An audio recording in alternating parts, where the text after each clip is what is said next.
Bonjour et bienvenue sur le podcast Marketing Mania. Aujourd'hui, j'accueille Brenda Boucris qui est à la tête d'Attitude Séduction, une chaîne YouTube et une entreprise où elle coach majoritairement des femmes à prendre confiance en elles, vivre la vie dont elles aspirent et séduire. Donc c'est le côté féminin de la séduction, un sujet dont on a souvent parlé sur le podcast avec différents invités. Et bien aujourd'hui, on a le côté féminin de la question avec Brenda qui, au moment où elle est passée sur le podcast, avait 50 000 abonnés. Au moment où j'enregistre cette introduction, elle en a 238 000. Donc, un gros boost d'abonnés pour Brenda depuis les quelques mois qu'on a fait ce podcast. Et il est probable qu'au moment où vous écoutez l'épisode, elle ait encore plus d'abonnés. À l'époque où on a fait l'épisode, Brenda a réussi à générer un bon petit chiffre d'affaires avec finalement relativement peu d'abonnés. Ce sera intéressant de voir jusqu'à où elle est aujourd'hui. Elle parle de son parcours, de sa philosophie, de comment elle développe sa stratégie sur YouTube qui a payé au moment où vous écoutez cet épisode puisqu'elle a vraiment explosé en termes d'abonnés. C'est une vision différente du marché de la séduction. C'est une autre manière d'aborder un des besoins les plus importants de l'être humain. Sans plus de transition, je vous propose d'écouter ma conversation avec Brenda Boucris. J'ai eu pas mal sur le podcast de gens qui faisaient du coaching. En général, c'était des hommes, du coaching en séduction, etc. Notamment parce que forcément, c'est aussi dans ces domaines-là que moi, j'ai commencé. Donc, beaucoup de gens qui sont dans le domaine ont tendance à avoir entendu parler de moi et souvent me contactent pour faire des interviews. C'était quoi, toi, le premier moment où tu as découvert que le coaching en séduction, c'était un truc qui existait? Alors moi, je suis rentrée dans le coaching de façon un petit peu... Je passais par la petite porte, c'est-à-dire qu'à la base, j'étais pas du tout de ce milieu-là et je n'avais aucune confiance en moi d'ailleurs. Et je venais de me faire quitter à 18 ans par le premier homme que j'avais eu. Ça faisait 3 semaines, je pensais que c'était l'homme de ma vie. Et forcément, je l'avais étouffé et il m'avait quittée en me disant « fais quelque chose de ta vie ». Et à l'époque, j'étais donc en école de cinéma, hein, je débutais dans ce milieu-là. Et du coup, je me suis dit, puisqu'il faut que je fasse quelque chose de ma vie, je vais chercher un stage. Et j'avais cherché un stage dans le montage. Et par hasard, j'étais tombée sur le coaching en séduction, en fait. Et c'est là où, dans une petite société une petite, parce qu'après, elle a évolué, qui s'appelait Morning Kiss, j'ai débuté en tant que monteuse là-bas. Et du coup, j'ai découvert un peu ce milieu. Je l'avais déjà découvert autour de mes 18 ans. J'avais un petit peu avant mon bac, j'avais entendu parler de ce monde-là, on va dire qu'il y avait des conseils qui étaient donnés aux hommes et j'ai trouvé ça passionnant, mais je m'étais jamais vraiment focus dessus. J'avais juste débuté, on va dire, de façon à lire un ou deux articles parce que je trouvais ça intéressant. Mais c'est vraiment quand j'ai fait ce stage que là, je commençais à monter des conseils, à travailler des conseils, etc. Où là, je me suis dit, waouh, en fait, c'est un monde qui existe. Il y a des gens qui sont à la recherche de ça. Il y a des gens qui sont intéressés par ça. Et moi, j'ai la chance, entre guillemets, d'avoir accès à ce contenu gratuitement, vu que j'étais stagiaire et j'ai trouvé ça génial. Et c'était quoi l'étape suivante une fois que tu es stagiaire? Comment est-ce que tu passes de l'autre côté de la caméra ou comment est-ce que tu commences toi-même à t'impliquer dans ce domaine, sur le coaching, sur les conseils? Alors, en fait, j'ai une phrase qu'on m'a dite à ce moment-là qui m'a changé ma vie, c'est Brenda, la confiance en soi, ça s'apprend. Et quand on m'a dit ça, j'ai eu un tilt dans ma tête, ça a comme reset, et j'ai commencé à appliquer donc les conseils que je voyais en montage, mais aussi à proposer mon aide en fait à Alex, qui était le coach, et à lui dire, écoute, si tu veux, moi je viens avec toi sur le terrain, je peux donner mes conseils en tant que femme, etc., etc. Et en fait, il a remarqué que j'étais assez pertinente apparemment dans ce que je disais, et les hommes avec qui on travaillait appréciaient bien ma compagnie.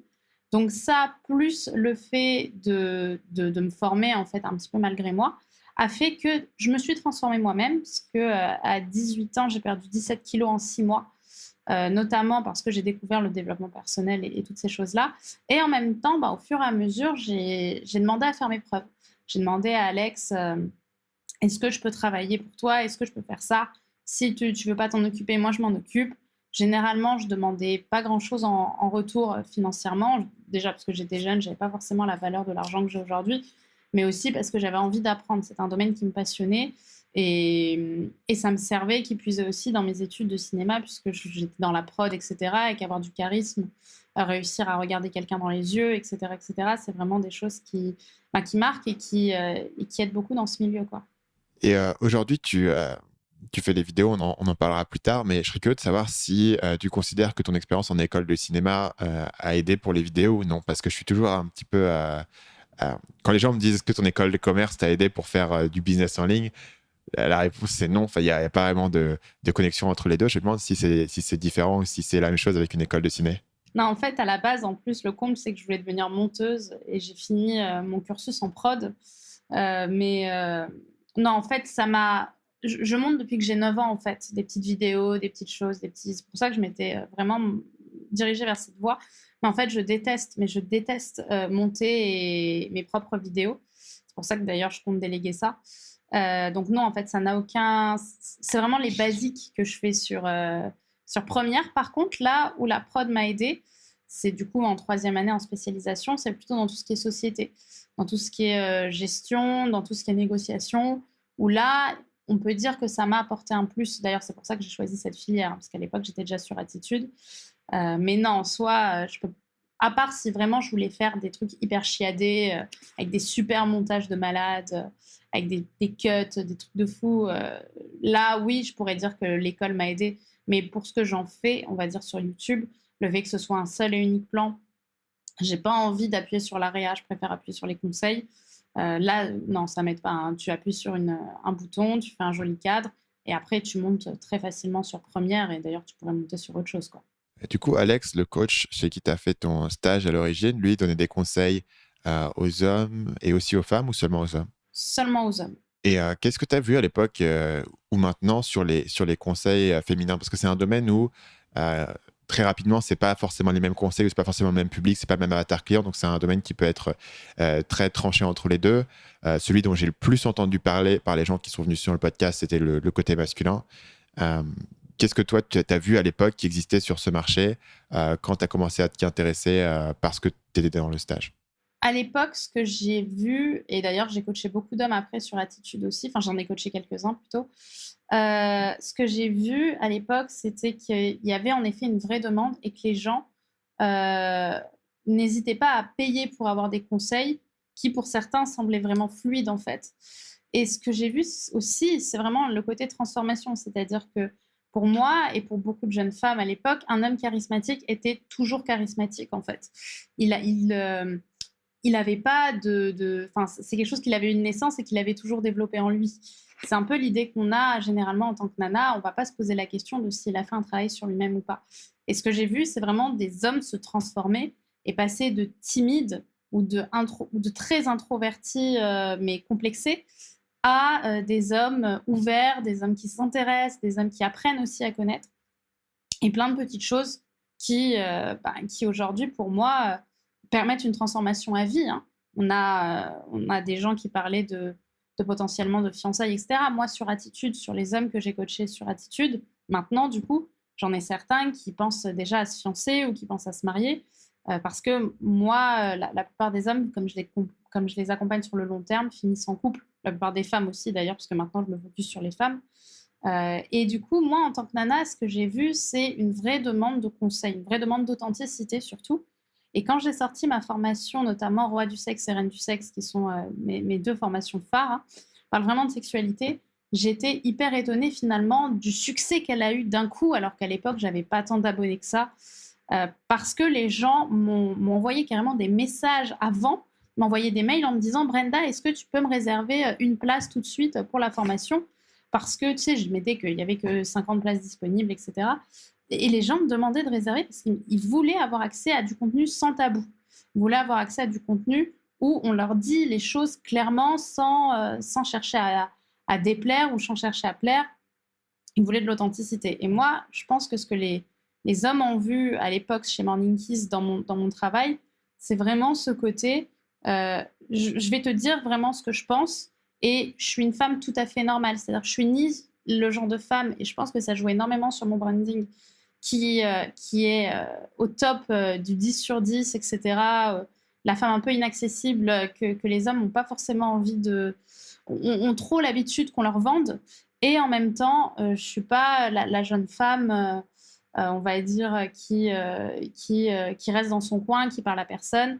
On va dire que je pense que c'est ce côté normalité aussi qui les a rassurés et qui leur a donné envie. Et moi, derrière, qui m'a donné envie d'exprimer aussi des conseils, de créer ma propre marque et de plus passer par quelqu'un d'autre, quoi. C'est intéressant parce que, euh, notamment la manière dont le marché de la séduction fonctionnait quand moi j'ai commencé à m'y intéresser, il y avait une grosse influence du mouvement américain qui s'appelle les pick-up artists, qui est vraiment un truc où tu dois limite sacrifier ta vie entière à ce truc, à cette pratique. C'est un truc qui doit devenir, qui te consomme. Et j'ai raconté l'autre jour l'anecdote, je connaissais des gars, je les connaissais à l'origine du Vietnam, bon, c'est une longue histoire, mais c'est des gens qui voyagent un peu nomades digital, etc. Et en gros, leur trip, c'était qu'ils allaient genre à Prague et ils faisaient une coloc avec tous leurs amis et ils partageaient leur temps entre le business, la méditation et la drague. Et en fait, c'est des gars qui sortaient tous les jours en boîte pour aller draguer, pour s'entraîner au moins 3 heures, tu vois. C'était un entraînement, c'était l'armée, tu vois.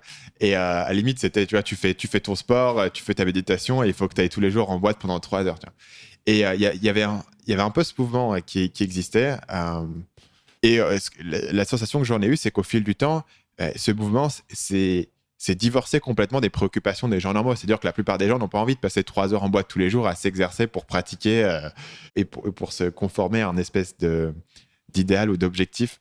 Euh, Est-ce que c'est quelque chose que tu as remarqué? Est-ce que tu as senti qu'il y avait... Parce que quand tu parles d'aider les gens à se mettre en couple, etc., c'est un discours qui, au final, est assez différent de la communauté de la séduction traditionnelle telle qu'elle a existé dans les années 2000.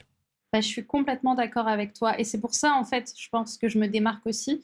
C'est que même si j'ai énormément de respect pour tous les coachs en séduction et surtout ceux qui m'ont aidée, j'ai aussi remarqué que chez certains, pas tous hein, évidemment, il y a aussi des gens qui font passer l'ego avant tout, en fait. C'est-à-dire que c'est je veux me nourrir, mais je vais m'engraisser, en fait, presque. Tu sais, c'est comme une oie qu'on engraisse pour faire du foie gras. C'est un peu ça. C'est-à-dire que j'ai aussi vu, pas que évidemment, mais des gens mais se droguer à ça et ne pas accepter l'échec et ne pas accepter qu'une fille leur dise non et être obnubilé au point qu'on m'envoie des textos, sans déconner, j'ai reçu des messages la nuit pour me demander mais je comprends pas, elle m'a dit non, elle dit qu'elle est en couple mais je vois pas pourquoi et ça c'est quelque chose qui m'a choquée et j'ai vu aussi beaucoup d'hommes même il y a pas mal de vidéos sur internet qui m'interpellent par rapport à ça qui sont un peu presque dans une robotisation en fait, qui deviennent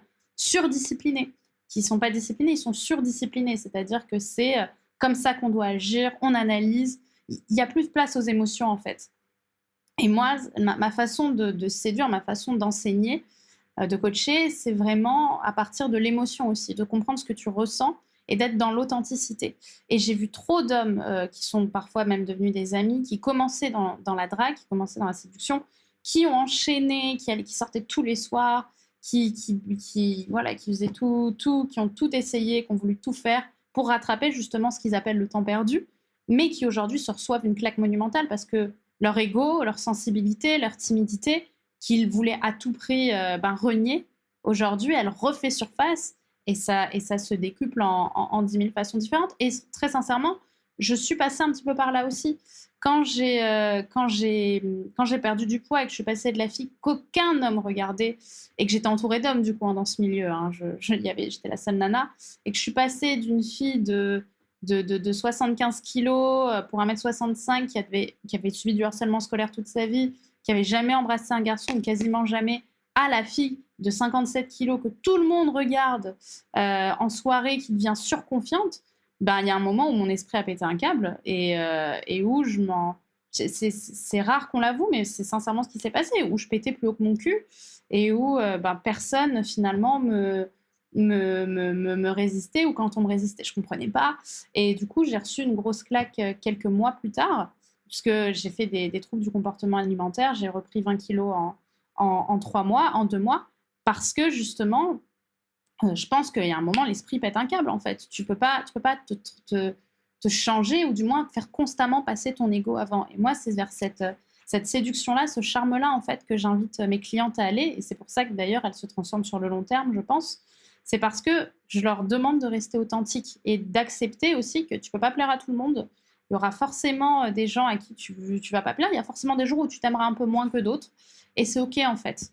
Et c'est ça, en fait, moi, ma façon d'apprendre aux femmes et aux hommes, pour les peu que j'en ai encore, à s'aimer et à séduire, en fait. Ça passe par ça, par l'écoute de tes émotions, par ton authenticité et devenir ta meilleure version par ce biais-là. Et pas en devenant une machine de productivité et essayer de séduire et de finir avec une femme ou un homme tous les soirs de ta semaine, quoi. Tu as parlé tout à l'heure d'avoir commencé le stage. Combien de temps après avoir commencé le stage, est-ce que tu as commencé à faire tes vidéos ou en tout cas à coacher des gens de manière indépendante? À Créatitude, je suis rentrée en stage en février 2015. Non, 2015. Et j'ai débuté, j'osais pas, je m'en souviens. Et au final, Alex m'a dit, au contraire, vas-y, fonce. Et c'était en janvier 2016, donc quasiment un an après.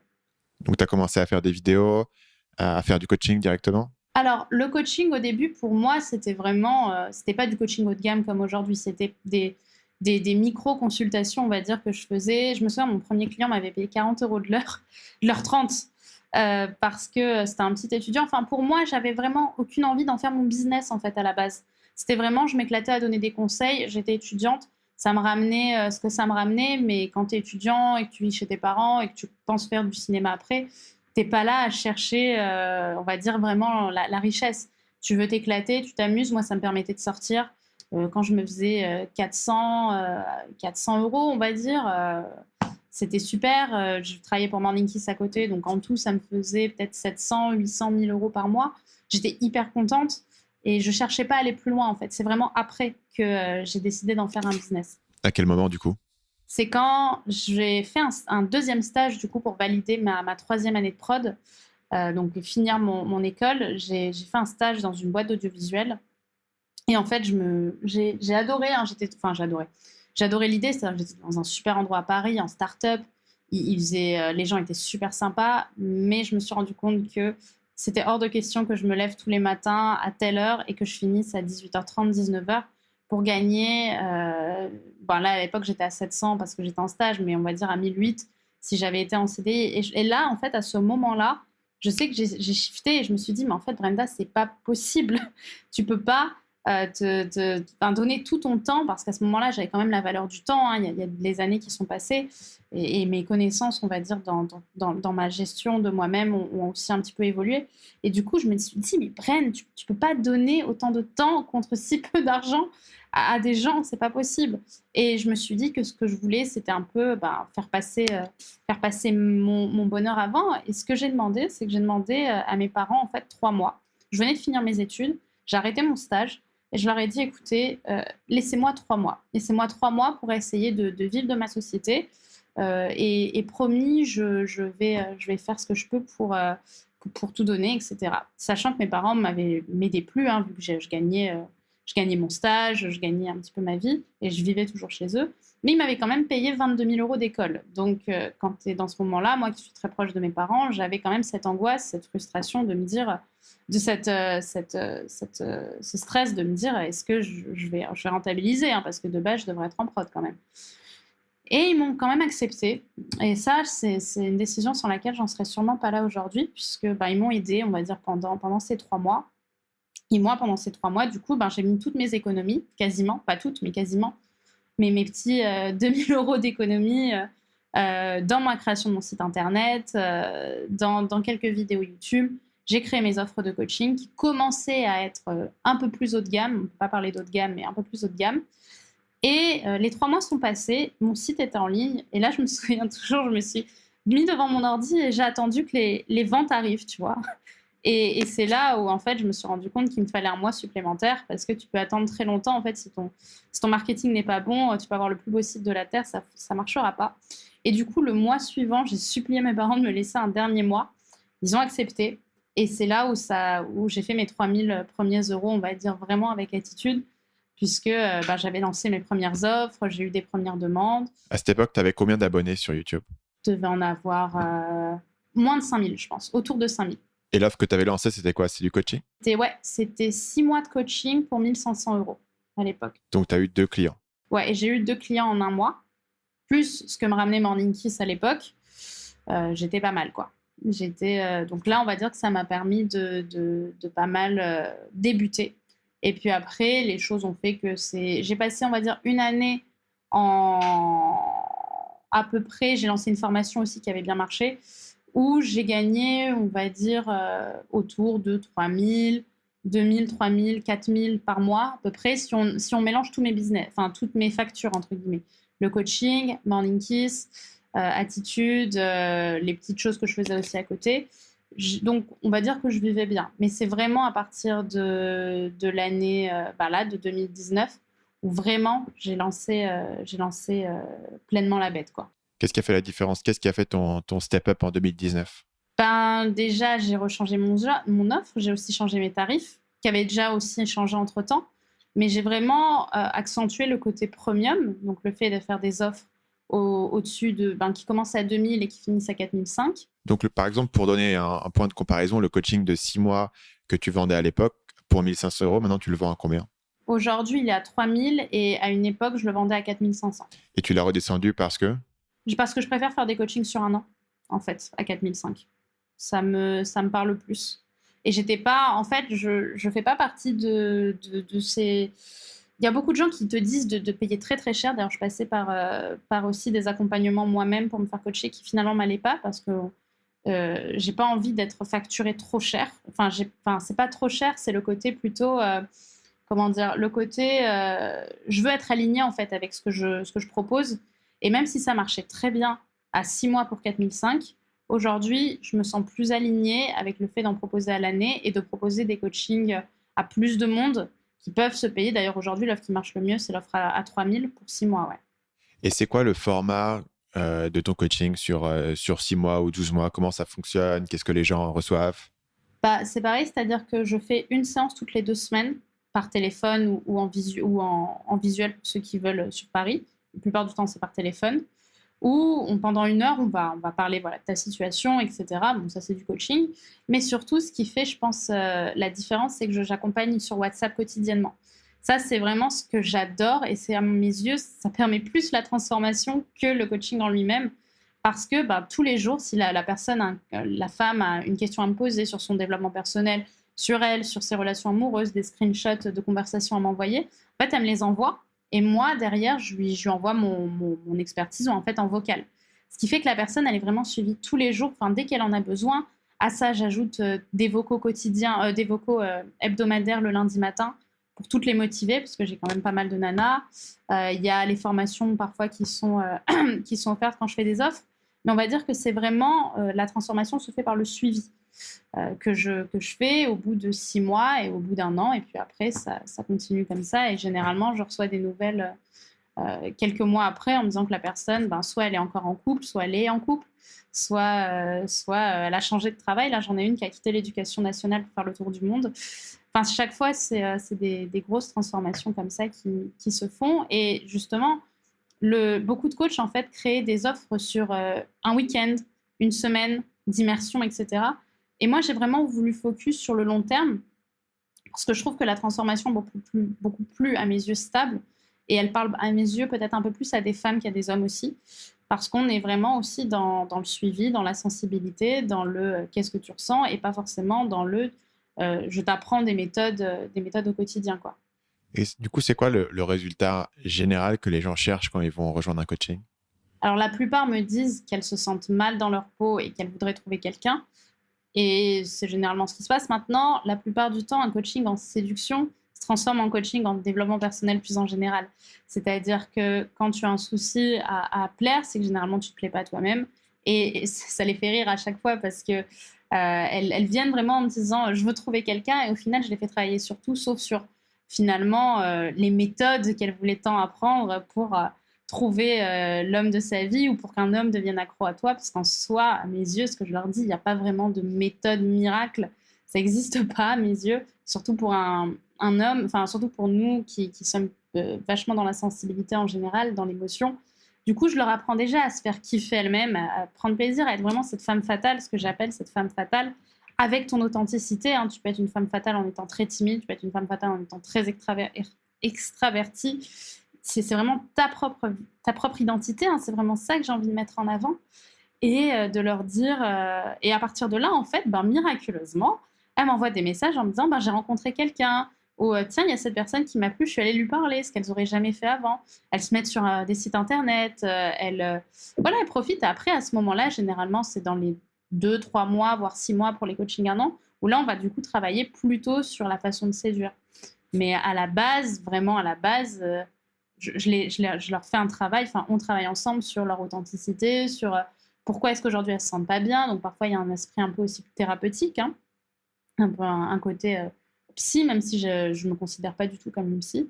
Et le côté coach, donc avec des actions aussi à mettre en place, des lettres à écrire, des deuils à faire aussi pour beaucoup. Et en fait, on travaille sur tous les prismes qui leur permet finalement d'être heureuse, quoi. À quoi ressemble le parcours d'un client qui va venir à toi? Donc, je suppose que les gens te découvrent majoritairement sur YouTube. Ouais, principalement sur YouTube. Donc après, elle m'envoie un petit formulaire de candidature pour que je les rappelle. Et une fois qu'elles m'ont au téléphone, donc généralement, ce que j'apprends, c'est que ce sont des femmes autour de 25-30 ans, donc qui sont quand même assez jeunes, même si je suis montée assez haut, hein, je suis montée à 60. Et ce sont des femmes qui sont très heureuses dans leur vie en général, donc ont un travail. Généralement, je ne sais pas pourquoi elles sont toutes aides-soignantes, mais, mais ça, c'est anecdotique. Elles ont un travail, elles sont plutôt jolies, hein, je vois leurs photos WhatsApp, donc en soi, on est sur des femmes quand même qui prennent soin d'elles, mais qui n'arrivent pas à séduire ou qui n'arrivent pas à se trouver belles dans le miroir ou qui sont tombées sur des hommes qui les ont cassées aussi beaucoup, qui les ont... alors, beaucoup me parlent de pervers narcissiques. Moi, je prends toujours des pincettes avec ce mot-là parce qu'on a tendance souvent aussi à confondre une personne toxique, un manipulateur, un pervers narcissique. C'est pas exactement la même chose. Mais en tout cas, elles sont tombées sur des personnes qui les ont un peu cassées dans leur confiance en elles. Généralement, elles ont un problème avec parfois aussi avec leurs parents. Bref, en tout cas, elles sont frustrées. Elles sont frustrées parce qu'elles savent que leur vie pourrait être meilleure, mais qu'elles ont trop peur, qu'elles ont trop de croyances pour ça.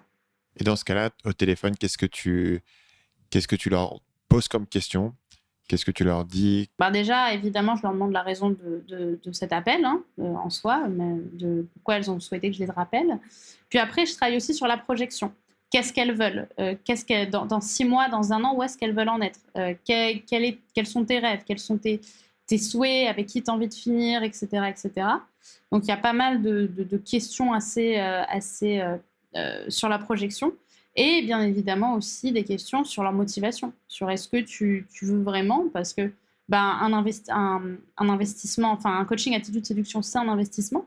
Donc en soi, voilà aussi, je leur demande si elles sont vraiment pleinement motivées, parce que moi, ça ne m'intéresse pas de faire un coaching avec quelqu'un, de lui dire super, ça fera 3000 ou 4000 ou 2000, et que la personne derrière, elle désire pas continuer en fait, tu vois, qu'elle s'arrête et que à part moi avoir gagné mon dû, j'ai pas de satisfaction personnelle, tu vois, parce que je fais vraiment passer, et je pense que ça les filles le ressentent pas mal, je fais vachement passer mon envie de les voir se transformer, parce que ça me rappelle aussi un peu moi, hein, faut être sincère. De les voir changer, de les voir me... Tu vois, il y en a une qui m'a dit, mais elle avait aucune confiance en elle, elle m'a dit, j'ai démissionné de l'éducation nationale. Ou une autre qui me dit, voilà, ça y est, je suis en couple. Enfin, il y en a plein, hein. Je pense que j'ai 3 clientes sur 5 qui sont en couple aujourd'hui, tu vois. Et ça, pour moi, c'est tellement important, et je pense qu'elles le ressentent, et c'est pour ça aussi qu'elles ont envie que je les aide. Que l'inverse, quoi, tu vois. Donc en soi, je veux vraiment qu'elles soient motivées, je veux qu'elles soient focus, et en même temps, voilà, je veux qu'elles aient une idée de ce qu'elles veulent, et après le reste, la façon dont on va y arriver, ça c'est moi surtout qui vais les aider. Ouais. À quel moment est-ce que tu pries? Est-ce que c'est quelque chose qui est visible avant de te contacter? Non. Le prix, en fait, j'en parle à la fin. C'est-à-dire que en gros, je leur explique, donc à la fin de cet appel diagnostic, comme je dis un peu, cet appel offert, je leur explique si oui ou non je suis apte à résoudre leur situation. Généralement, c'est oui, parce que quand elles viennent m'envoyer un message, c'est qu'elles connaissent un petit peu mon travail. Donc, une fois que ça c'est fait, je leur demande si elles sont intéressées pour connaître mon offre. À ce moment-là, elles me disent oui, et là, je présente mon offre. Donc, je leur explique que c'est donc je leur explique déjà à qui c'est destiné, quel est le problème que je résous. Donc ça, c'est vraiment du marketing pour le coup. Si elles se retrouvent là-dedans. Et après, j'explique mon offre. Donc en parlant aussi du suivi WhatsApp. Ah oui, il y a autre chose que je t'ai pas dit dans mon offre, c'est que si elles sont en France métropolitaine et qu'elles prennent un coaching 6 mois ou un coaching 1 an, une fois dans l'année, je vais moi-même les voir. Tu vois, je prends le train, etc. Ce qui crée un contact encore plus fort. Et pour celles qui m'ont dit d'ailleurs qu'elles voulaient absolument me rencontrer, ça a énormément joué apparemment en ma faveur. Du coup, moi, c'est plus pour les rencontrer aussi parce que j'adore, mais ça fait visiter du pays. Mais on va dire que je leur explique tout ça, je leur explique l'offre, donc ce que je t'ai expliqué. Et puis après, je leur dis, voilà, est-ce que ça t'intéresse? Elles me disent oui ou non, mais généralement, c'est oui. Et à ce moment-là, je leur dis, bon, bah écoute, voilà comment ça se passe. Et je leur parle du prix. Et tu leur parles du prix. Et est-ce que les gens vont accepter sur le champ? Est-ce qu'elles vont prendre du temps pour y réfléchir? Est-ce que tu envoies derrière des emails pour relancer les gens? Comment est-ce que ça fonctionne au niveau de... Je fais en sorte de closer sur le champ. Parce que, en fait, à la base, je laissais les gens réfléchir, entre guillemets. Et je me suis rendu compte qu'à chaque fois, c'était non, finalement, ou non, je réfléchis. Et moi, je pars du principe qu'un client qui réfléchit trop, pour le coup, c'est généralement un client perdu. Parce que c'est quand même des sommes importantes et que les croyances limitantes et les peurs sont plus importantes en général que finalement la motivation que la personne va avoir dans cet instant T où je l'ai mis en énergie, où j'ai travaillé avec pour justement qu'il sente la motivation en lui monter. Donc, généralement, ce que je fais, c'est que je propose un prix incitatif. C'est-à-dire que je lui dis que normalement, c'est au prix de, par exemple, l'offre sur l'année, je lui dis que normalement, elle est au prix de 6 500 €, mais que s'il prend une décision maintenant, elle est au prix de 4 500. Ce qui est le cas. Hein. La plupart du temps, je te dis ces prix-là parce que c'est les prix finalement que les gens achètent. J'ai personne qui m'a pris le coaching à 6 500. La plupart l'ont pris parce que quand ils sont décidés, je leur fais décider maintenant. Et avec les modalités de paiement, on va dire que s'ils en ont vraiment envie, ils vont s'arranger, hein, crois-moi. Donc, quand tu parles de modalité de paiement, ils ont la possibilité de payer chaque mois? Ouais, voilà. Okay. La plupart du temps, sur un coaching, ils vont me payer 500 € par mois à peu près. Ça dépend. Il y en a qui m'ont payé cash. Il y avait une petite... c'est marrant parce que plus ils sont jeunes, plus ils payent cash. Ah bon? Ouais, j'avais eu une fille de 20 ans, je crois, qui m'avait payé 2000 cash comme ça, d'un coup, sur le coaching 3 mois, parce qu'au final, la plupart des gens évitent de coacher les jeunes, mais en réalité, souvent, ils ont de l'argent et ils n'ont pas de charge. Et ça, c'est quelque chose qui vaut de l'or, hein, parce que j'ai coaché énormément de personnes autour de 2000, 3000 €, pas 4500, mais 3000, ça m'est arrivé, des filles qui avaient 22, 21, 23 ans, et qui, du coup, vu qu'elles ont fait de l'alternance, vu qu'elles ont travaillé l'été à droite, à gauche, et vu qu'elles vivent chez papa-maman, en fait, cet argent, il est stocké. Et elles ne cherchent pas forcément à l'investir ailleurs, donc elles te payent d'un coup. Et voilà, donc pour moi, c'est un marché aussi qui est pertinent, les jeunes. Ouais. C'est intéressant, surtout qu'effectivement, tout le côté étudiant, etc., dans le domaine de la séduction, il y en a beaucoup. Et on a souvent l'impression c'est là où il y a le plus de demandes, mais c'est aussi là où il y a potentiellement le moins de moyens. Et c'est intéressant que ton expérience soit celle-là. C'est pour ça que j'ai créé le coaching à 2000 € en fait, le coaching 3 mois, parce que tous les étudiants me le prennent, quasiment. Ils payent en temps de fois, mais encore hier, j'en ai booké un.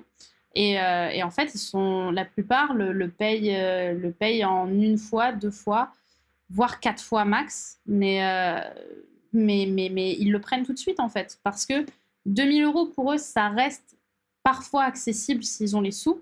Et ils préfèrent l'investir là-dedans. Ils sentent qu'il y a une vraie évolution. Et le fait d'être un peu dans cette mode et j'aime pas trop ce terme, mais youtubeur, influenceur, etc., même si je me considère pas du tout influenceur, hein, pas du tout. Le fait d'être approché comme ça de quelqu'un et d'avoir son expertise dans un milieu qui est aussi compliqué que l'amour, elles ont envie, en fait. Elles ont envie et elles vont le faire. Et la plupart sont hyper heureuses, quoi. J'ai une ancienne cliente qui m'a renvoyé un message avant-hier pour me dire c'est incroyable tout ce que ça a changé, quoi. Tu vois ?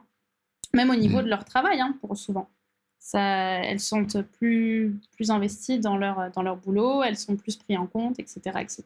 Qu'est-ce que tu fais comme appel à l'action sur les vidéos pour amener les gens hors YouTube? Est-ce que tu parles directement du coaching? Est-ce que tu fais un appel à l'action vers un bonus pour la liste email? Comment est-ce que tu réfléchis à ça? Alors, pour les coachings, je fais différemment pour les formations, mais pour les coachings, je propose en fait un appel diagnostic à la fin de mes vidéos où je leur dis, écoutez, si ça vous a plu, si ça vous intéresse et que vous avez envie d'aller plus loin, moi, je vous propose un appel diagnostic offert. Donc ça, c'est quelque chose aussi que pas mal de coachs ne font pas, qui est assez unique, où en fait, je les appelle moi-même suite à un formulaire de candidature. Donc, quand je sonde le formulaire et que je check que la personne est un prospect valable, à ce moment-là, je l'appelle et on convient d'un rendez-vous. Qu'est-ce que tu vérifies pour savoir si c'est un prospect qui est potentiel? Alors, je regarde l'âge, je regarde aussi la justification aux questions les réponses aux questions que j'ai répondues. Si la personne me répond oui ou non, sans réponse, je ne vais pas plus loin. Parfois, je regarde aussi le travail, même si, je ne vais pas te mentir, ça peut jouer des tours. C'est pas toujours la chose qu'il faut regarder. Mais souvent, ce qui va faire que je vais appeler quelqu'un, c'est quand même le nombre de lignes qu'elle me répond. Si la personne me répond 4 lignes à une toute petite question, à ce moment-là, je sais qu'elle est vraiment motivée. Et évidemment, il y a aussi tous les mineurs, je ne les prends pas, évidemment, toutes ces choses-là. Tu as aussi lancé du coup des formations en ligne de manière plus type formation vidéo. Celle que tu as mentionnée tout à l'heure, c'était la reine du sexe. Tu en as quelques autres? J'en ai fait une deuxième, la troisième, elle est assez anecdotique, mais la deuxième, c'était la toute première que j'avais lancée, qui avait vachement bien marché. C'était le pack ultime de la séduction, ouais, que j'avais fait en fait en version homme et en version femme. À l'époque, il y avait très peu de gens en fait qui faisaient des formations pour les femmes en séduction. Et ça avait, à l'époque, pour le coup, j'avais, je pense, pareil, moins de 5000, 6000 abonnés. Et j'avais fait 5 000 euros, je crois, en 2-3 jours, un truc comme ça. Et c'était dingue à l'époque, quoi. C'était juste dingue. 3500, j'avais fait en quelques jours et c'était la première fois que je faisais autant, quoi. C'était incroyable. C'est quoi la tarification de tes formations, grosso modo? C'est 220 à peu près. 224 ou 214, quelque chose comme ça. D'accord. Et c'est quoi la répartition aujourd'hui de ton chiffre d'affaires entre les formations et le coaching? Alors, clairement, les formations, en fait, à chaque fois, je me focus sur le lancement. Et c'est ça que je vais notamment modifier à la rentrée, en septembre. Je vais travailler à fond sur un meilleur équilibre, on va dire, entre formation et coaching, parce qu'aujourd'hui, le coaching, c'est facilement 80-90% de mon chiffre d'affaires, sauf en lancement, parce qu'en lancement, pour le coup, je donne tout. En lancement, je travaille vraiment sur... les lancements se font sur 1 mois à l'avance, 1 semaine de lancement. J'ai fait, sur Reine du Sexe, j'avais fait 7500, je crois, en 1 semaine. À l'époque, je m'en souviens, à 13 000 abonnés. Donc c'était un putain de lancement quand même. Ça avait super bien marché. Et après, en fait, le truc, c'est que je laisse un petit peu le truc mourir, entre guillemets, ce qui est pas la meilleure chose à faire. Parce que du coup, tu as un lancement qui ouvre mais qui ne ferme pas. C'est ça, en fait, mon lancement, on va dire qu'il ferme au bout d'1 semaine, mais en soi, les gens peuvent toujours accéder. C'est juste que j'en parle plus, tu vois. Ouais. Mais du coup, c'est un peu embêtant parce que je sais que je passe à côté d'un vrai marché. Mais on va dire que je préfère gérer mon focus aussi sur le coaching qui m'épanouit plus, quoi. Parce que du coup, l'alternative à ça, et après, je comprends que tu n'as pas forcément envie de répéter les lancements, mais c'est quand tu as les portes qui ouvrent et qui ferment, au final, tu refais le lancement tous les 6 mois et tu rouvres le produit et tu refais entrer des gens.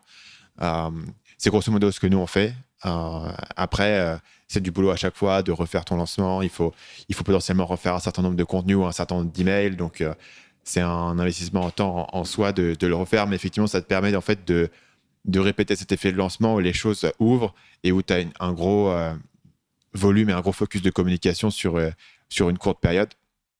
On avait parlé un tout petit peu avant de commencer à enregistrer au niveau des chiffres. Donc aujourd'hui, sur YouTube, tu es à 20 000 abonnés. 20 000, c'est ça. Et qu'est-ce que tu es confortable de donner comme chiffre sur tout ce qui est chiffre d'affaires, etc. Sur chiffre d'affaires, le but cette année avec Attitude, c'est de passer les 100 000, j'espère. C'est le but. Après, on va dire que Attitude, ça dépend des mois, mais on arrive à dégager un bénéfice autour de 8 et 10 cas par mois, on va dire. Mais ça dépend. Ça dépend des mois, mais en général, on est autour de ces chiffres-là, ouais. Et ça reste du coup une monétisation assez efficace sur une audience YouTube qui est qui est, j'imagine, pas mal active, mais qui est pas non plus gigantesque. Donc, tu es quand même assez bien monétisé. Et ça, je pense que c'est vraiment, pour les gens qui écoutent, la force de faire du coaching, quoi. Tu parles du coaching qui représente une grosse part de ton CA. Faire ce chiffre-là juste en vendant des formations dans la séduction, ça demande quand même de toucher beaucoup de monde ou d'être vraiment agressif sur le marketing. Ouais, et pour te dire, moi-même sur mes formations, j'ai jamais fait de pub Facebook, hein, ni sur mes coachings. Je pense que pour les gens qui veulent se lancer sur YouTube, ou du moins qui veulent travailler, on va dire, vivre, on va dire, de leur activité de coaching, YouTube, c'est vraiment une force. D'ailleurs, ça devrait pas mal, j'ai pas mal de projets pour septembre qui vont sortir vis-à-vis de ça. Mais en fait, sur YouTube, les gens s'attachent à toi. Tu crées de l'empathie entre le prospect, enfin le spectateur et toi. Et en fait, les gens s'attachent beaucoup plus sur YouTube qu'avec un article sur un site internet ou sur un article Facebook ou sur Instagram. Même si Instagram commence pas mal à se développer. J'ai converti des gens sur Instagram, aussi fou que ça puisse paraître. Et en fait, c'est à partir du moment où les gens vont s'attacher à toi parce que ben, la façon dont tu fais ton travail, c'est la meilleure façon dont tu pourrais le faire, en fait.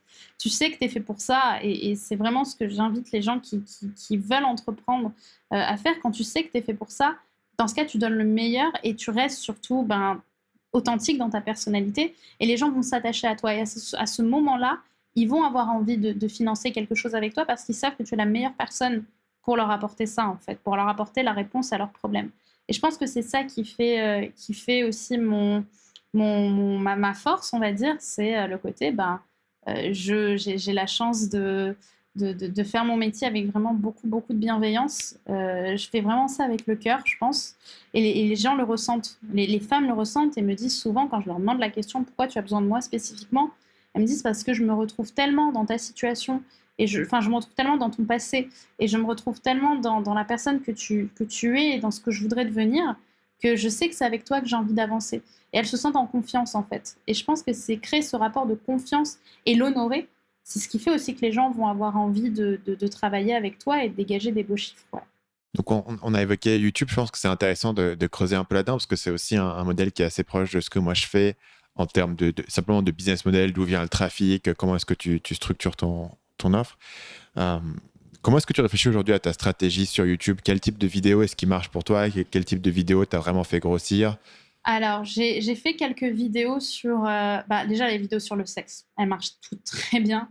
Ça m'a beaucoup aidé d'ailleurs pour le lancement de Reine du Sexe, parce que moi, ce que je fais pour les lancements de mes formations, c'est que je fais un genre de compte à rebours sur quelques mois, où je fais une vidéo, on va dire, complémentaire à ce qu'il va y avoir dans la formation. Par exemple, je n'assume pas mon corps pendant le sexe. Et après, je vais leur dire, oui, mais on est à J-30 de la sortie de Reine du Sexe, par exemple. Et bam, je les envoie sur un lead magnet, etc.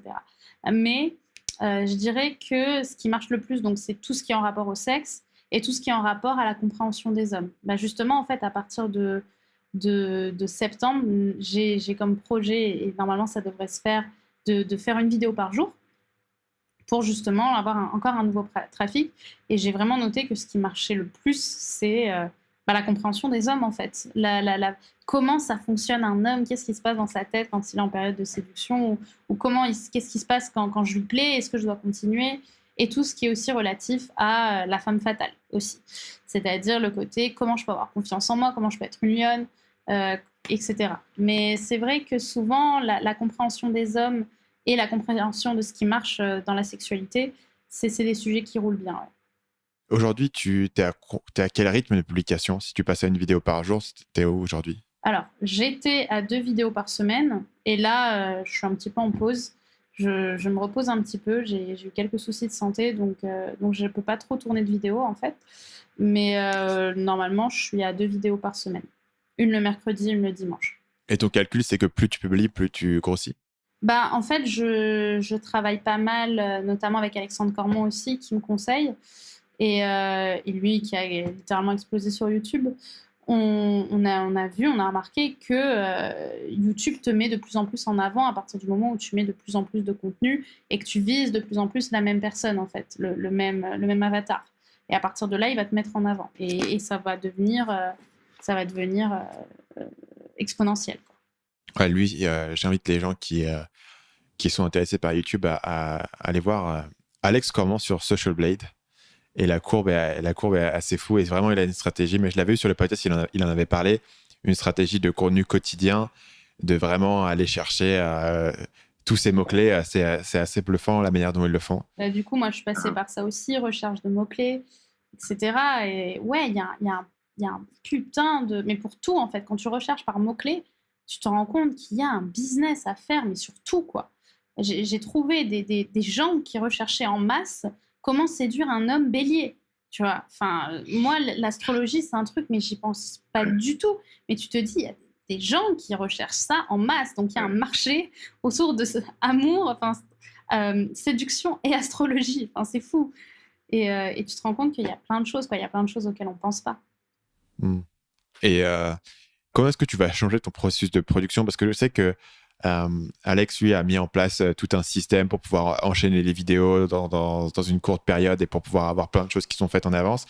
Comment est-ce que tu mets en place ce processus pour le contenu quotidien? Parce que le contenu quotidien, ça peut être deux choses. Ça peut être soit tu as un processus plus une équipe derrière qui te permet de le gérer. Nous, on a une chaîne YouTube sur laquelle on fait du contenu quotidien, qui est la chaîne d'ailleurs qui poste des extraits de ce podcast, qui s'appelle Podcast Marketing Mania. Et là, pour le coup, bah voilà, c'est un process. On a les podcasts qui sont déjà faits, on a un process pour les découper, une équipe qui s'en occupe, etc. Ou alors, ça devient un truc qui... c'est ta journée entière, c'est dire, OK, qu'est-ce que je vais faire comme contenu aujourd'hui?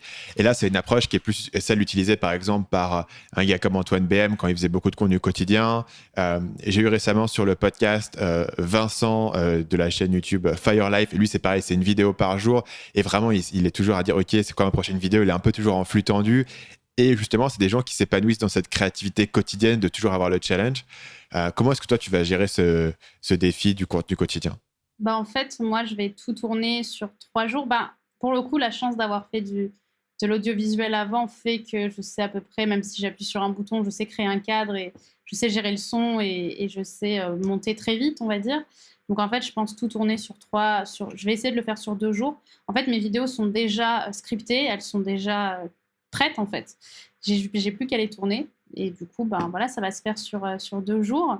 Et je reprendrai dans 2 mois pour faire les 60 prochaines, etc. etc. quoi. Donc en 2 jours, tu vises de tourner 60 vidéos? Je pense que c'est faisable. Si j'ai plus mon souci aux yeux, parce que bon, j'ai des migraines oculaires qui font que du coup, j'ai du mal à me concentrer sur la lecture. Mais ouais, je pense que je suis largement capable de faire, de fixer. En fait, j'ai pas de problème avec l'objectif aussi. Il y a beaucoup de gens qui ont une certaine pudeur à parler à un objectif. Moi, au contraire, je prends vraiment ça comme du plaisir. Donc, enchaîner, je trouve ça mieux que faire ce que je faisais à l'époque, c'est-à-dire une vidéo, tu l'as fait le samedi, tu la sors le lundi, enfin, tu l'as fait le samedi, tu la sors le dimanche, où là, ben, chaque fois, tu sais pas exactement, t'es pas à l'abri d'un imprévu, en fait. Tandis que là, au moins, je sais que si j'enchaîne, je suis tranquille, j'ai plus qu'à attendre que ça passe, quoi. Par contre, ça m'a demandé un vrai travail en amont. Recherche des mots-clés, création des sujets de vidéo, création du contenu de la vidéo, des CTA, etc. Non, ça, c'est un vrai boulot, par contre. Tu prends combien de temps, du coup, à enregistrer une vidéo, la durée du rush? Du rush, on doit être autour de... Ça dépend des vidéos. On va dire que j'ai généralement 5 à 10 minutes de bug. Donc, tu comptes une vidéo de 20 minutes, elle va durer 30 minutes. Une vidéo de 5 minutes, elle va durer 10 minutes. À peu près. Ok. Mais du coup, si tu enregistres en 2 jours, ça fait quand même, il faut que tu tournes 6-8 heures dans la journée minimum. Ouais, je pense. Je pense qu'on va être là-dessus. À l'époque où je tournais mes formations, en fait, je louais des Airbnb. À l'époque, donc ça faisait que j'avais pas trop le choix en fait d'enchaîner et je faisais des journées où je commençais à tourner à 9h et je finissais à 22h quoi. Donc en soi ça me fait pas vraiment trop peur. Ok. Et quand tu dis que tu as tout scripté, tu scriptes mot à mot ou tu scriptes un plan dans les grandes lignes? Généralement, je scripte mot à mot parce que ça me fait triper de scripter mot à mot et que je m'éclate dans ma tête à me faire mes petits textes. Mais généralement, au final, c'est anti-productif parce que je ne fais pas du tout ce que j'ai écrit. Je reprends l'idée principale, mais je ne suis pas au mot près. C'est juste que moi, après, ça me permet de mieux structurer, on va dire, mes idées. Je suis une littéraire, donc en soi, j'aime beaucoup écrire. Donc, ça me permet de vachement structurer mes idées, en fait, d'écrire mot à mot, même si c'est un peu l'inverse de tout le monde. Et derrière, par contre, quand je suis face à la cam, généralement, je reprends ce que j'ai dit, mais pas de la même façon, en fait. T'as passé combien de temps à scripter les 60 vidéos, du coup? Ça m'a pris Ça a dû me prendre une vingtaine d'heures, minimum. Entre 20 et 30 heures, je pense. Et quand tu as ton script qui est ouvert, t'en fais quoi? Tu l'as sur un ordinateur ou tu l'as sur la caméra directement en prompteur? Ah non, je le mets sur l'ordinateur, moi. On va dire que, ouais, encore une fois, tu vois, je te disais tout à l'heure que ça m'a pas aidé, mais le fait d'avoir été en tournage, d'avoir dû briefer des gens sur un scénario ou d'avoir fait de la prod, etc., tu reprends vite tes réflexes, en fait. Tu sais ce que tu dois dire, ben, tu vas le dire face caméra, ça va pas me poser un problème particulier. Tu vois, je vais pas me poser la question, je vais pas être dans ma tête, je vais lâcher ce que j'ai à dire, quoi. J'ai commencé récemment à utiliser un prompteur parce que, cette année, j'ai commencé à utiliser un prompteur parce qu'avant, j'avais le script ouvert, mais moi, je scripte vraiment tout mot à mot pour le coup sur YouTube. Et je lis exactement le script que j'ai écrit. Et avant, je l'avais sur l'ordinateur et donc, du coup, je devais constamment alterner entre l'ordinateur et la caméra. Ça me prenait beaucoup plus de temps à enregistrer. Je l'ai passé sur un prompteur. Mais dans tous les cas, je suis obligé de revenir pas mal en arrière parce qu'en fait, le débit sur mes vidéos, il est tellement rapide, la manière dont je parle dans les vidéos, qu'au final, c'est surhumain. Enfin, tu peux pas, tu peux faire la phrase, mais tu peux jamais respirer. Oui, le prompteur défile à 2000 à l'heure et je suis constamment obligé de le poser et de le remettre en arrière. Mais pour le coup, ça fonctionne assez bien. Et un truc qui était cool, c'est que quand je suis passé au prompteur, personne ne l'a remarqué. J'ai jamais eu un seul commentaire dessus. Donc, j'avais d'ailleurs plus de commentaires à l'époque où j'en utilisais pas que maintenant que je l'utilise. Moi, je l'avais senti, mais je pense que c'est aussi les trucs du métier, hein. On a travaillé aussi dans le son, hein. Donc, je sens... Tu sais, quand tu lis un texte et quand tu es instinctif, c'est pas la même mélodie, en fait. Et moi, je trouve que ça se ressent. Mais c'est vrai que tout le monde le voit pas. Le truc, c'est que j'ai jamais été instinctif puisque j'ai toujours lu. Je pense que là où tu peux le voir et si tu le cherches vraiment, c'est si tu observes les yeux de la personne. Un œil qui lit est obligé de bouger de gauche à droite avec une légère amplitude, mais tu peux le repérer là. Mais sinon, c'est une manière aussi d'enregistrer plus. Et là, pour le coup, sur le prompteur, tu peux défiler du texte, quoi. Une fois qu'il est là, il est calé. C'est sûr. Du coup, c'est quoi ta vision, toi, sur la suite du business? Au niveau du coaching aujourd'hui, est-ce que tu te sens maximisé au niveau de ton temps? Est-ce que tu penses que tu as beaucoup de marge de manœuvre de pouvoir prendre plus de clients? Comment est-ce que tu réfléchis à ça en termes de OK, ma chaîne YouTube va grossir sur le contenu quotidien? C'est quoi les étapes pour toi? Bah là, je pense que je vais changer pas mal de choses à la rentrée. Je vais continuer à prendre quelques personnes en coaching parce que ça me passionne, mais je vais aussi créer du coaching de groupe pour davantage, moi je trouve pas mon terme, rentabiliser mon temps au niveau de mon business pour pouvoir aussi, comment dire, pouvoir aussi en fait m'éclater à côté. C'est-à-dire que j'ai des journées qui sont vraiment full, où je suis vraiment fatiguée à la fin de la journée, des journées où je fais rien, etc. Mais je fais passer mon temps, j'ai envie de te dire, même si ça choque pas mal, je fais passer mon temps avant mon argent aussi. Et j'ai aussi envie de profiter de ce que me permet d'avoir Attitude. Et j'ai pas envie de devenir, comme je l'ai été avant, une machine à bosser, bosser, bosser, bosser, bosser. Et j'ai envie de faire ce que j'aime, de bien gagner ma vie, mais aussi de pouvoir profiter et de pouvoir me reposer. Et ça, je pense que c'est quelque chose que les gens oublient parfois un peu trop, de profiter de ce qu'on gagne. Et du coup, j'ai envie de créer, on va dire, un business qui me prendra encore moins de temps, avec autant de valeur, hein, puisque le but, c'est de créer du coaching de groupe. Et davantage aussi monter sur la chaîne YouTube. Et d'ici quelques années, j'aimerais voilà, être surtout connue du grand public et avoir une forme d'autorité, on va dire, dans ce milieu-là, ce qui serait vraiment, vraiment bien, je pense. C'est mon but, c'est avoir une grande vision et aider un maximum de personnes tout en créant quelque chose dont je serais fière, quoi. Et sur YouTube, à mon avis, tu as énormément de potentiel de croissance. Je pense que c'est des trucs. Tu as quelques vidéos, notamment. Tu as une vidéo où tu as une fille. Le titre, c'est Une fille à bord d'un garçon dans la rue ou un truc comme ça. Ça, c'est des formats qui peuvent vraiment aller loin. Ouais, c'est vrai. Bah, ça, je le fais moins maintenant parce que je suis plus dans ce délire de pick-up artist, même si ça marche très bien. J'ai envie que mon business soit authentique pour le coup. J'ai pas envie de faire quelque chose qui me ressemble plus. C'est pour ça que des vidéos comme par exemple Prendre un homme accro, elle a hyper bien marché. Je crois qu'on doit être à... Je l'ai mise il y a peut-être 3 mois, on doit être à 70 000 vues ou quelque chose comme ça, ce qui est beaucoup. Ouais, on est sur des vidéos peut-être plus authentiques et c'est celle-ci qui me ramène le plus en termes de vente aussi derrière. Ouais. Il y a très peu de femmes qui vont vraiment aller aborder des hommes dans la rue. Tu vois, je me vois pas faire un coaching avec, comme je faisais à l'époque où j'avais 10 mecs dans la rue et où je les faisais aborder à droite à gauche. Je me vois pas faire la même chose avec les nanas, tu vois. C'est pas quelque chose qui serait vendeur, je pense. Ouais, c'est sûr. Mais après, le contenu sur YouTube peut avoir différents objectifs et tu as toujours un contenu qui est là pour taper un maximum de monde et ramener les gens sur ta chaîne et tu as toujours un contenu qui est là pour convertir les gens plus loin dans ton funnel. C'est vrai, c'est vrai. Bah, je l'avais vu ça dans ta formation, je l'avais pas mal analysé justement ces deux types de contenus et ça m'avait pas mal inspiré d'ailleurs. Mais c'est vrai que des vidéos comme la conférence que je fais dans le métro ou les caméras cachées ou des choses un peu différentes, en fait, ça marque et ça marque beaucoup les nanas aussi parce que j'ai reçu beaucoup de commentaires, notamment de mannequins, parce que j'avais fait une vidéo qui s'appelait Pourquoi je suis moche, où je montrais vraiment mes complexes, mes imperfections, si on peut appeler ça, la cellulite, les vergetures, etc. Je les montrais face cam.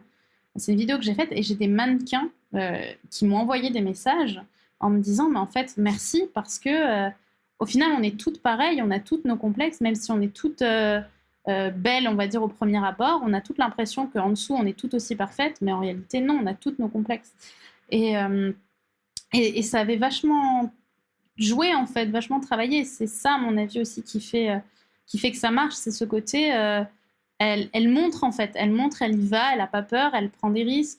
La conférence dans le métro, ça avait vachement marqué aussi. J'avais même des gens dans mon école de cinéma qui m'étaient venus me voir et tout. Donc, comment tu avais organisé la conférence dans le métro? Parce que j'ai vu la vidéo à quoi ça ressemblait, mais explique un peu pour les gens qui nous écoutent à quoi ça ressemblait, comment tu l'avais organisé, c'était quoi l'objectif? À la conférence dans le métro, c'était un défi que je m'étais foutu. Parce que parfois, je me fous des défis comme ça, sans raison. Mais en gros, je m'étais dit, OK, j'ai envie de faire en fait, de parler dans le métro et de faire une conférence pendant que les gens prennent leur transport le matin. Un petit peu à l'idée d'un SDF qui fait la manche, entre guillemets, tu vois, sauf que le but, ça aurait été de donner du contenu. Et ça m'avait arraché de ma zone de confort. C'est-à-dire que quand je l'ai fait, parfois, je la re-regarde, je n'arrive pas à voir si ça se voit, mais j'avais l'impression que ça faisait 1 heure que je parlais devant les gens qui ne m'écoutaient pas forcément, tu vois, parce que forcément, les gens ne sont pas là pour t'écouter. Et le temps paraît très, très, très, très, très, très long. Et ça avait beaucoup fait parler, ça aussi, parce que c'est un défi que peu de gens osent faire. Et pourtant, ça t'affirme. Après, tu es fier de toi. C'est dur, mais tu es fier de toi. Et voilà, moi, j'aime bien être cette nana qui, comme je dis souvent, qui nique un peu des mers, c'est-à-dire qui fonce tête baissée dans le truc et on réfléchira plus tard, tu vois. Quand j'étais petite, ma prof de maths me disait souvent, disait souvent à mes parents en me critiquant, en disant que j'étais trop fonceuse, qu'il fallait que je me calme, qu'il fallait que je m'assagisse, parce que j'étais un cheval qui allait se prendre les pieds dans l'obstacle. Et en fait, aujourd'hui, je me rends compte que c'est au contraire ma force, cette chose-là, quoi. Le fait de foncer, de me dire, on voit et après, je réfléchirai. Mais en attendant, ça m'a permis de faire énormément de choses que j'aurais sûrement pas faites si j'avais réfléchi. Mmh. C'est une conversation que j'avais eue récemment avec un autre invité sur le podcast qui disait, lui, il fait pas mal de conseils, de formations pour les entrepreneurs, etc., dans tout le milieu un peu startup, etc. Et il disait souvent, c'est des gens un peu qui foncent, qui réussissent le mieux, et c'est les gens qui prennent trop de temps à réfléchir, qui ont tendance à se prendre les pieds dans le tapis, tu vois. Et c'est drôle parce qu'on en parlait tous les deux et on voyait que tous les deux, on était... moi, je suis vraiment j'ai le biais naturel de réfléchir beaucoup aux trucs, de stratégiser, etc. Donc, c'est un truc où je dois consciemment mettre en place des systèmes, notamment celui dont je parle le plus souvent, c'est les plans de 90 jours, qui sont là pour contrecarrer la tendance à trop réfléchir et à trop mettre en place de stratégies au-delà de... Parce qu'il y a beaucoup de choses que tu ne peux pas quantifier, donc au final, tu peux réfléchir et tout. Si tu as des trucs qui sont quantifiables, c'est super, mais si à partir du moment où tu as fait le tour des objets quantifiables et tu rentres juste dans de la spéculation intellectuelle, tu peux te retourner et tu peux changer d'avis 40 fois et ça ne change rien. Et j'ai toujours été assez admiratif des gens qui, de manière naturelle, en fait, sont des entrepreneurs beaucoup plus naturels et instinctifs que moi je peux l'être, où moi je construis tout un tas de systèmes autour de ce que je fais pour être sûr que les choses soient faites et que les actions se passent, tu vois. sans avoir trop de remise en question. Euh, Il y a 3 questions que je pose à tout le monde pour conclure ces épisodes. Et la première question, c'est est-ce qu'il y a un livre que tu recommandes souvent? Alors moi, je suis pas très lecture, tu vois, dans le genre anti-développement personnel, je lis très très peu, à part quelques romans. Après, il y a quand même des livres qui m'ont beaucoup marqué, à commencer par Réfléchissez et devenez riche aussi, enfin, que j'ai lu récemment en fait, finalement, de Napoléon Hill, qui, en soi, j'ai beaucoup aimé le côté, en fait, avant qu'il parle business, le côté intention, en fait, quand il parle de le pouvoir de l'intention, de ce que ça peut mettre en place. Ça, je trouve que c'est des choses que les gens devraient bien, bien, bien placer dans la tête. Parce que l'intention, le fait de créer de la motivation quotidienne, de réussir à se bouger, en fait, pour que quelque chose voit le jour, moi, ça, c'est vraiment important. Après, en soi, en lecture, je recommande peu, à part si pour mes clientes, mais pour le coup, c'est pas du business.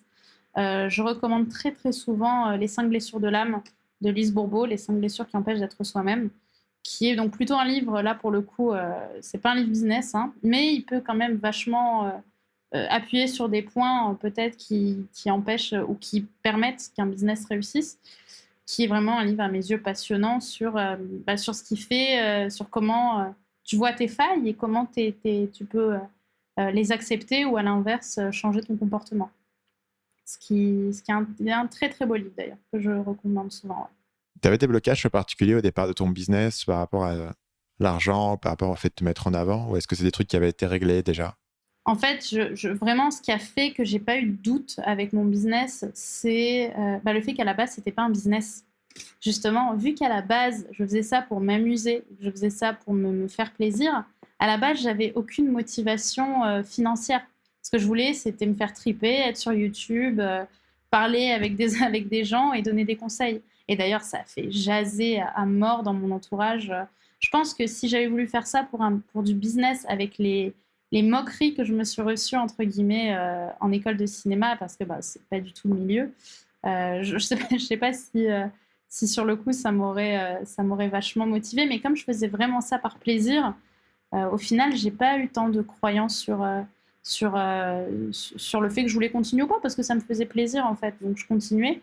Par contre, là où j'ai eu peur, c'est forcément quand j'ai choisi d'arrêter mon stage, de tout arrêter pour développer ma boîte. Là, je doutais un peu, mais je voulais vraiment le faire. Je voulais vraiment y arriver, je voulais vraiment me dire que j'avais réussi ce projet et qu'au moins je me serais donné à fond là-dedans. Parce qu'il y a une chose que m'a amené Morning Kiss aussi beaucoup, c'est le fait de me dire que ce qui est important, c'est pas forcément toujours le résultat, mais plutôt les actions que tu as mis en place, parce que le résultat ne dépend pas toujours de toi. Ou du moins, le résultat que tu dois avoir, c'est toi être allé au bout de ton objectif en indépendant. À partir du moment où tu dépends de quelqu'un, tu peux pas ne pas être fier ou être fier de toi, parce que ça dépend aussi des autres. Et notamment quand on va chercher à avoir le numéro d'une femme dans la rue, par exemple, tu vois. On peut pas s'en vouloir si une femme est en couple et qu'elle veut pas de toi. Enfin, et qu'elle veut pas te donner son numéro. Pour moi, c'est aussi ça, en fait, le business, c'est toi, donne-toi au meilleur de ce que tu peux donner seul. Et après, tu peux pas décider pour les autres, quoi. Même s'il y a des bonnes techniques d'influence et de manipulation. Ouais. Deuxième question, c'est si tu pouvais revenir en arrière et donner un conseil à ton toi-même de 20 ans, qu'est-ce que cette fille-là, elle aurait besoin d'entendre? C'était il y a 3 ans, donc en soi, c'était il n'y a pas si longtemps. Tu peux changer pas mal en 3 ans. Ouais, non, moi, quand j'y pense, je me dis oui.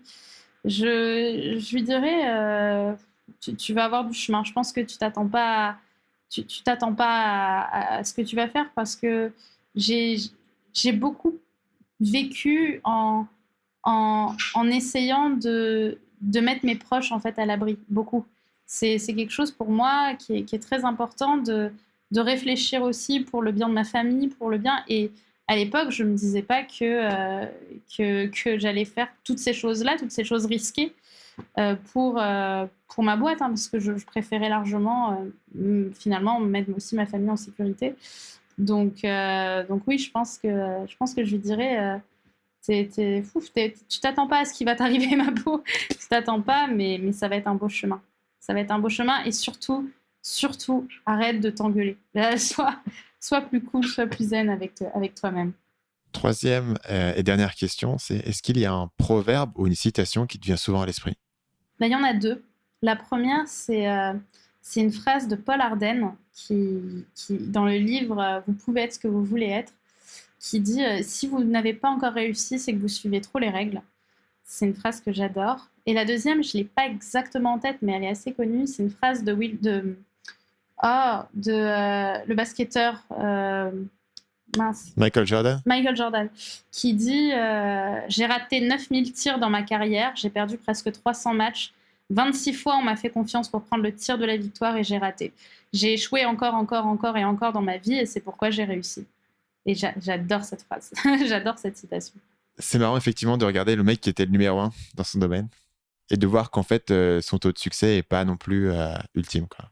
Non, et on a tellement tendance à regarder la réussite des gens, en fait, comme sommet, qu'à mes yeux, on oublie l'humanité des gens aussi. On oublie que ces gens sont humains, que ce ne sont pas des mythes, en fait. C'est souvent, quand on pense notamment, je me souviens que ma mère m'avait dit que quand Dalida était morte, tout le monde avait été choqué parce que personne n'imaginait qu'une personne aussi haut avait des émotions aussi humaines, en fait, pouvait être malheureuse.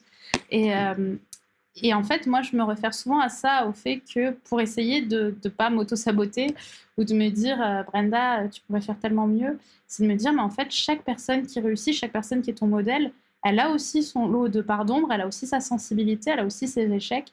Il faut arrêter de tout le temps voir la réussite. Enfin, même si la société met tout le temps en avant la réussite des gens, parce que ça fait rêver, parce que ça fait vendre, parce que ça crée un mouvement de leadership, derrière, il faut aussi se rappeler que ces gens ont travaillé pour en arriver là et qu'ils sont passés par plein de doutes, d'échecs, etc. Et ça, pour moi, c'est vachement rassurant. Merci Brenda d'avoir été avec moi et d'avoir partagé avec tout l'auditoire du podcast Marketing Mania sur ton parcours. Avec plaisir.